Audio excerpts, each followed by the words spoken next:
Allez, docteur Cohen, on va parler des recettes pour maigrir, en particulier de ces produits light qui sont de plus en plus nombreux dans les supermarchés, dans les grandes surfaces. Et parfois, on se dit qu'il suffit finalement d'arrêter de manger les produits classiques, de basculer sur les produits light pour maigrir. Est-ce que ça marche? Alors, la première des confusions, alors les produits light, ça marche, pour répondre à votre question, si on était capable de manger exactement la même chose, mais uniquement en light, sans augmenter la quantité et sans augmenter la nature des produits qu'on prend, c'est-à-dire qu'on rajouterait des produits supplémentaires. À partir de ce moment-là, quand vous prenez, par exemple, je vous donne des chiffres, quand vous prenez un yaourt nature, il est aux alentours de 60-65 calories. Quand vous prenez un yaourt light, il va être à 40 calories. Quand vous accumulez le nombre de calories des produits light que vous prenez, finalement, ça commence à représenter une somme relativement importante. Ça peut aller jusqu'à 15% de la variation calorique d'une journée. Et bien entendu, ça serait censé faire maigrir. La difficulté qu'on a, c'est qu'on n'arrive pas à fabriquer un produit light exactement identique au produit original. Le seul produit light qui ressemble au produit original, c'est finalement les sodas, puisqu'on utilise un produit qui édulcore de façon artificielle et qui donne un vrai goût sucré, mais qui, en même temps, n'apporte pas du tout de calories. Pour les autres produits, essentiellement, ça a frappé les produits light. Ils ont été extrêmement intéressants, surtout pour les produits laitiers. Ça veut dire que là, on avait, comme on supprimait la graisse des produits laitiers, on avait deux avantages. Les graisses des produits laitiers ne sont pas si intéressantes que ça, contrairement à d'autres graisses. Et deuxièmement, c'est vrai qu'il y avait une vraie réduction avec un changement du goût. Et je parle par exemple pour les fromages blancs, pour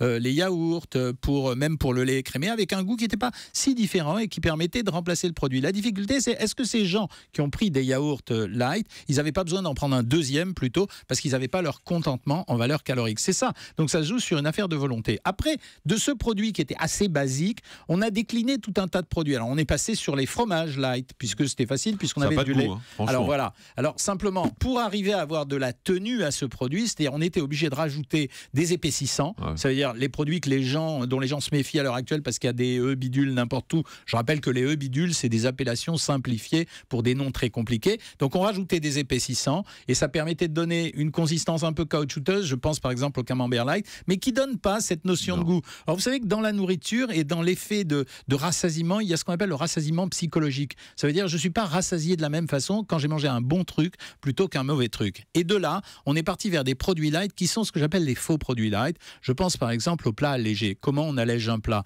Il n'y a pas 36 solutions. Au lieu de mettre de la sauce, vous rajoutez de l'eau et vous mettez un épaississant, ça n'a pas du tout le même goût, et on diminue la quantité. Donc par exemple, ces fameux produits surgelés, le plat surgelé allégé, truc mûche, qui contient 250 calories au lieu d'en contenir 400, bah oui, c'est pas trop difficile, je vais réduire la quantité de poisson. Il n'y a pas grand-chose à manger dedans. Il n'y a pas grand chose à manger. Moi, j'en mange deux. Voilà, exactement. Oui. mais vous avez raison, parce que vous n'êtes pas contenté. Et après, il y a une autre catégorie qui s'est développée et qui là est vraiment artificielle. C'est quand on fait croire que le produit diététique est un produit light. Combien de gens vont dans des supermarchés pour acheter des biscuits entre guillemets diététiques en pensant que diététique signifie amaigrissement et se retrouvent avec des biscuits qui ont une valorisation diététique. Par exemple, je pense à ces biscuits dans lesquels on augmente le taux de protéines. Donc je vais prendre un biscuit, au lieu de contenir 4% de protéines, il va contenir 7% de protéines, c'est pas grand chose. Il a le droit à l'appellation diététique, mais il n'est pas allégé parce que quand vous regardez la valeur calorique de ce produit, de temps en temps, vous avez la surprise de voir que ce produit est plus riche à valeur calorique pour 100 grammes